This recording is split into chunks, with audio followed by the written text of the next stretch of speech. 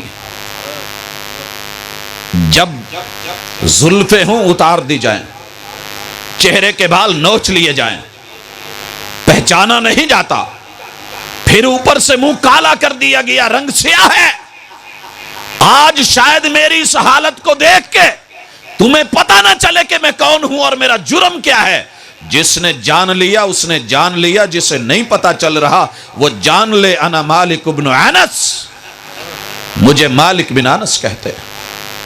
قول کیا ہے، جرم کیا ہے، سزا کیا ہے، فیصلہ کیا ہے، فتویٰ کیا ہے، بیان کیا ہے، تقریر کیا ہے، آئیے سنیے۔ اقول طلاق المکرہ لا یجوز، زبردستی کی طلاق نہیں ہوا کرتی۔ تو جاؤ امام مالک اور اہل الحدیث کا ساری زندگی تم رب کی اس نیلی چھت کے نیچے شکریہ ادا کرو تو ادا نہیں کر سکتے۔ اگر انہوں نے اہل الحدیث کی طرح یہ سٹینڈ نہ لیا ہوتا، کعبہ کے رب کی قسم آج کسی کی بھی حسن و جمال والی بیوی اس کے گھر میں محفوظ نہ ہوتی، وہ طاقت والوں کے جو ہے وہ ہاتھوں میں اور ان کے شکنجوں میں ہوتی۔ بچے اپنی ماؤں کو ترستے، بھائی بہنوں کو ترستے، باپ بیٹیوں کو ترستے، اور شوہر جو ہے اپنے ہاتھوں سے اپنی آنکھوں کے سامنے اپنی بیویوں کا جو ہے حشر دیکھتے۔ یہ اس امام مالک کی اس سوچ کو جو ہے سلام ہے کہ جو انہوں نے کتاب و سنت کو ایسے حالات میں بھی سنبھال کے رکھا۔ حضرات امام شافعی رحمہ اللہ زندگی کے سینکڑوں واقعات ہیں، اور کبھی پوچھئے گا جا کے کہ وقال فی قدیم وقال فی جدید کے جملے کیا ہیں؟ وہ قدیم سے جدید میں کیوں آتے تھے؟ قول قدیم کیا ہے، قول جدید کیا ہے؟ ایک بات کہی ہے، لیکن جب آقا کا فرمان مل گیا اس پہلی بات کو چھوڑ کے جو بات کہتے تھے حدیث کے مطابق، قرآن کے مطابق، اسے قول جدید کہتے ہیں۔ آج کیا ہوا ہے؟ میرے آقا کا فرمان بیان کیا ہے، سننے والے نے آج کے حالات کے مطابق ایک سوال کر لیا، کہنے لگے کہ یہ تو آقا کی حدیث ہے، فما ہوا رأیک، آپ کی رائے کیا ہے، آپ اپنا قول بتائیں۔ امام شافعی اللہ ان کی قبر پہ کروڑوں کروڑوں برکتیں رحمت نازل فرمائے، بڑے دیدہ دل آدمی تھے، کتاب و سنت اس کو سمجھنے والے، سمجھانے والے۔ کہنے لگے کوئی ظالم، تو مجھے دیکھ رہا ہے کہ میں کسی کلیسے سے نکلا ہوں؟ کیا مانا کہ تو جو بات مجھے کہہ رہا ہے کہ پیغمبر کی حدیث کے مقابلے میں کچھ اپنی قول، اپنی رائے اور قول کو لے کے آؤں، کیا میں نصرانی اور عیسائی یا چوڑا ہوں؟ یا تو میرے گلے میں کوئی صلیب دیکھ رہا ہے، یا تو میری کمر میں ان عیسائیوں والی کوئی پٹی دیکھ رہا ہے۔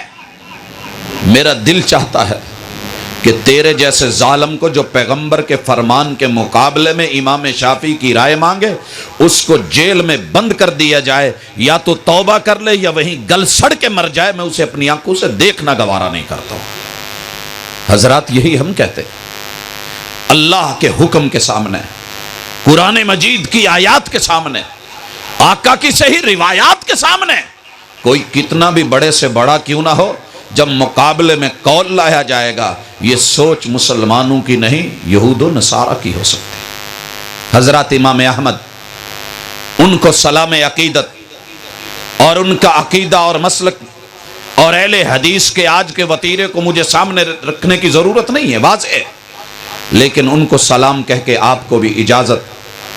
امام احمد رحمہ اللہ تاریخ نے لکھا ہے، اور قرض ہے تاریخ کے اوپر، تاریخ نے یہ بات لکھی، اسلام کے اوپر دو دور، دو وقت، دو لمحے ایسے آئے، اگر میرا رب ان موقعوں پہ دو آدمیوں کو کھڑا نہ کرتا تو آج اسلام کی جو موجودہ تاریخ ہے وہ تاریخ نہ رہتی۔ ایک انکار زکوٰۃ کے وقت سیدنا ابو بکر صدیق رضی اللہ تعالی عنہ جیسے حلیم طبع انسان، ان کا مضبوط قدموں سے کھڑے ہو جانا، اور دوسرا وہ موقع کہ جب فلاسفہ نے معتزلہ کے ذریعے، معتزلہ نے ان کی کتب کے تراجم کر کے امت مسلمہ کے اندر اصطلاحات کو بدل کے قرآن کو، رب کے کلام کو انکار کرتے ہوئے اس کو رب کا مخلوق کہا بھی، بولا بھی، اور پوری دنیا پہ یہ قانون مسلط کروانے کی کوشش کی کہ وہ اسے رب کا کلام نہیں مانے بلکہ مخلوق مانے۔ کیا ہونا تھا اس سے؟ کہ میں بھی مخلوق، قرآن بھی مخلوق، جب یہ بھی مخلوق ہے میں بھی مخلوق ہے، مخلوق مخلوق کی مانے یا نہ مانے اس کی مرضی ہے، اس کی کوئی ویلیو نہیں۔ لیکن جب یہ ہوگا کہ یہ رب کا کلام ہے، اللہ کا میسج ہے، رب کا نظام ہے، دنیا کے لیے نظام زندگی ہے اور پیام حیات ہے، تو پھر ماننا پڑے گا۔ لیکن اس مقابلے میں حالات نے پلٹا کھایا اور امام احمد رحمہ اللہ تعالی ان کے سامنے امتحان بن کے کھڑا ہوا۔ حضرات امام احمد کے موقف کو اگر پڑھنا ہو تو آپ کو ان کی جو ہے کتابوں کے اندر وقال فی روایت ثانیہ وقال فی روایت ثالثہ وعن احمد، ان سے جو ہے ایک اور روایت، یہ روایت کیوں بدلتی تھی؟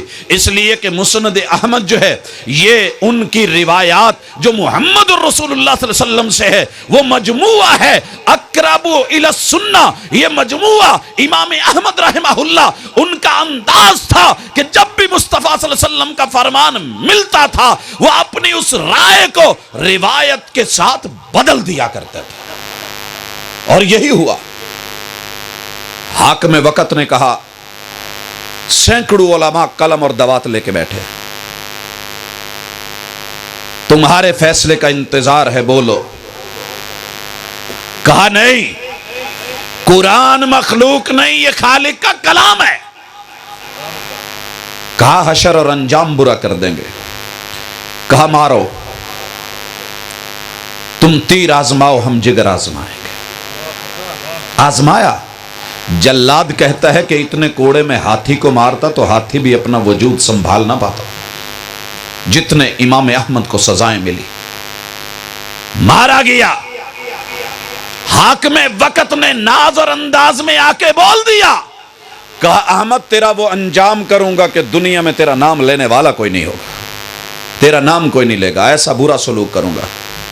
امام احمد نے جو جواب دیا تھا وہ آج کا اہل حدیث بھی دیتا ہے۔ ہم کہتے ہیں لوگو جاؤ، دلوں پہ حکومت کن کی ہے؟ ان موعدکم یوم الجنائز، یوم الجنائز، فیصلہ جنازے کے دن ہوگا کہ دلوں پہ حکومت تیری حکمرانی کی ہے یا امام احمد کی جو ہے وہ قرآن سے اصلی محبت اور حقیقت پہ مبنی فیصلے کی ہے۔ جاؤ، تاریخ نے بغداد میں بڑے بڑے جنازے دیکھے تھے، لیکن امام احمد کے جنازے میں گلیوں میں مرد اور چھتوں پہ عورتوں کا مسئلہ۔ شیخو پورا نے بڑے بڑے جنازے دیکھے، مگر شیخ القرآن کا مولانا محمد حسین شیخو پوری رحمہ اللہ کا اور جناب عبداللہ شیخو پوری کا جنازہ، بولو تو صحیح، گجرانوالہ نے کچھ چھوٹے چھوٹے جنازے بڑے بڑے دیکھے ہوں گے، لیکن میں اور آپ اس چیز کے آئینی شاہد ہیں کہ سڑکیں بلاک ہیں اور لوگ پوچھ رہے ہیں کہ ہوا کیا ہے۔ کون تھے؟ مولانا عبد المنان نور پوری رحمہ اللہ، اور یارو جنہوں نے اپنی زندگیاں کتاب و سنت کے لیے استقامت کے ساتھ ڈٹ کر کے جو ہے گزاری ہوتی ہیں، دیکھنے میں بظاہر وہ تنہا چل رہے ہوتے ہیں، کوئی پروٹوکول نہیں ہے، کوئی جھنڈے نہیں ہیں، کوئی گاڑیاں نہیں ہیں، لاریاں اور ماڑیاں نہیں ہیں، جھونپڑوں میں زندگی بسر کر رہے ہوتے ہیں، جیلوں میں پابند و سلاسل ہوتے ہیں، لیکن جب ان کے جنازے اٹھتے ہیں تو ان کی کیفیت اگر کبھی دیکھنی ہو، مجھے وہ لمحات نہیں بھولتے کہ جب ابن باز کے بارے میں ظالموں نے بولا تھا کہ اندھا ہے، نابینا ہے، یہ کیا جانے کتاب کتاب و سنت کو، لیکن تمہارے اور ہمارے درمیان وعدہ ہے دلوں پہ حکومت کس کی ہے، جنازے کے دن دیکھنا۔ مجھے آج بھی یاد ہے کہ دنیا کے 200 ملکوں سے کسی بھی فلائٹ کے اوپر جو ہے وہ ٹکٹ نہیں مل رہا تھا، سیٹ نہیں مل رہی تھی۔ کیا ہے کہ سب رخ جو ہیں وہ مکہ کی طرف، کیوں؟ ابن باز کے جنازے میں شرکت کے لیے۔ نہ ڈومیسٹک فلائٹ پہ جگہ مل رہی ہے، نہ جو ہے اس وقت انٹرنیشنل اس کے اوپر جگہ مل رہی ہے۔ حضرات یہ دلوں میں حکمرانی کیسے؟ یہ کتاب و سنت کی بالادستی کی وجہ سے تھی، اور یہی اہل الحدیث کا پیام ہے۔ صرف ائمہ اربعہ کی بات نہیں، جن بھی اماموں کو رب نے اس کائنات میں شہرت دی ہے، ان کی حقیقت، ان کی اصلیت اگر ان کے جو ہے اقوال کو مسخ کر کے، سندوں کو بدل کر کے پیش نہ کیا جائے تو ان سب کا تھیم، ان سب کی سوچ، ان سب کا نظریہ شاید یہی ہے کہ لوگوں ہم نے جو سمجھا ہے، کوشش کی ہے، وہ اللہ اور اس کی کتاب کے حقائق دنیا کے سامنے رکھنے کے لیے ہماری تگ و دو ہے۔ اگر انسانی اور بشری نعتوں سے غلطی ہو جائے، ہمارا قول چھوڑ دینا، تقلید محض میں مت پڑنا، اللہ اور اس کے رسول کی بات کو ترجیح دینا، یہی ہماری زندگی کا مشن ہے اور یہی آخرت کا جشن ہے۔ اللہ عمل کی توفیق دے، رہے عمر بھر تم یہی دور ہم سے، ذرا قربت کی راہوں پہ آ کر تو دیکھو۔ سبحانک اللہم و بحمدک، اشہد ان لا الہ الا انت، استغفرک و اتوب الیک۔ دعا کر کے جاؤ سارے دوست، دعا کر کے جاؤ، دعا کر کے جاؤ۔ حضرات والد محترم بھی بیمار ہیں، والدہ بھی، تو آپ احباب بھی دیگر جو ہیں جو بھی اس میں، تو اللہ تعالیٰ انہیں شفاء کاملہ عطا فرمائے۔ آپ کی آمین سے اللہ رب العزت۔ بھائی آئے تھے، ان کی نانی جان فوت ہو گئی، ان کے لیے سارے دوست بیٹھو، دعا کی قبولیت کا ٹائم ہے، تہجد کا ویلا ہے، شیخ صاحب دعا فرمان کے سارے دوست دعا۔ یہ ہمارے جو ساتھی موجود ہیں، ان کی نظر کا بھی مسئلہ ہے، والد محترم بھی اللہ کو پیارے ہوئے ہیں، اسی طرح پہلے ایک اور بھائی نے بھی، تو اس دنیا سے رخصت ہونے والے احباب کے بارے میں بھی دعا کر دیجیے۔ الحمدللہ رب العالمین الرحمن الرحیم مالک یوم الدین، ایاک نعبد و ایاک نستعین، اہدنا الصراط المستقیم، صراط الذین انعمت علیہم غیر المغضوب علیہم ولا الضالین۔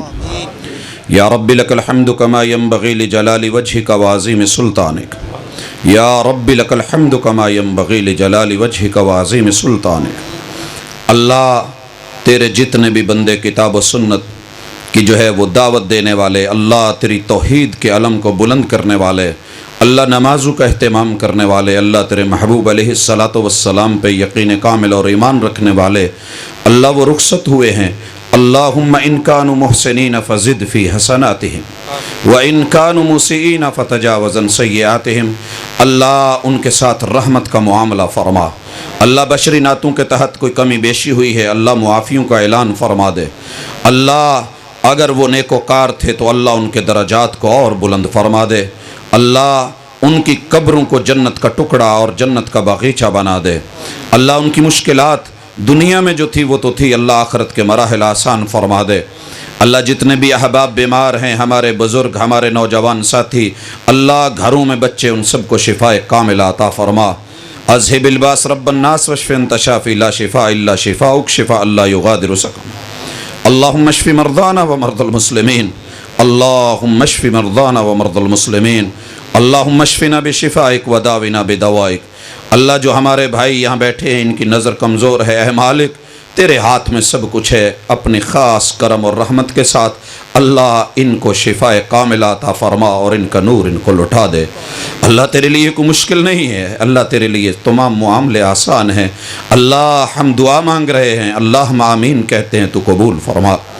اللہ جن بھی احباب نے، جتنے بھی ساتھیوں نے، دوستوں نے محنت کی ہے اور تیرا یہ پیغام سنانے کے لیے لوگوں کا یہ اجتماع اور اکٹھ، اللہ آنے والے، لانے والے، بلانے والے، اہتمام کرنے والے، منتظمین اور تمام احباب علماء، اللہ ان سب کی ان محنتوں اور کاوشوں کو قبول فرما۔ اللہ جو کہا گیا، جو بولا گیا، اللہ خالصتاً تیری رضا کے لیے اسے قبول فرمانا۔ اللہ دلوں کو کھول دے، اللہ دلوں کے اندر بات کو ڈال دے، اے مالک تو دلوں کو گھمانے والا، تیری انگلیوں کے درمیان جہاں چاہے گھما ڈالے، اللہ ان بندوں کے دل جو ہیں وہ حق کی طرف پھیر دے۔ اللہ امت مسلمہ اس وقت جن حالات میں ہیں ان پہ رحمت فرما، اللہ ہماری یہ معاملات کی آسانی فرما۔ صلی اللہ تعالی علی خیر خلقہ محمد وعلی آلہ واصحابہ اجمعین برحمتک یا ارحم الراحمین۔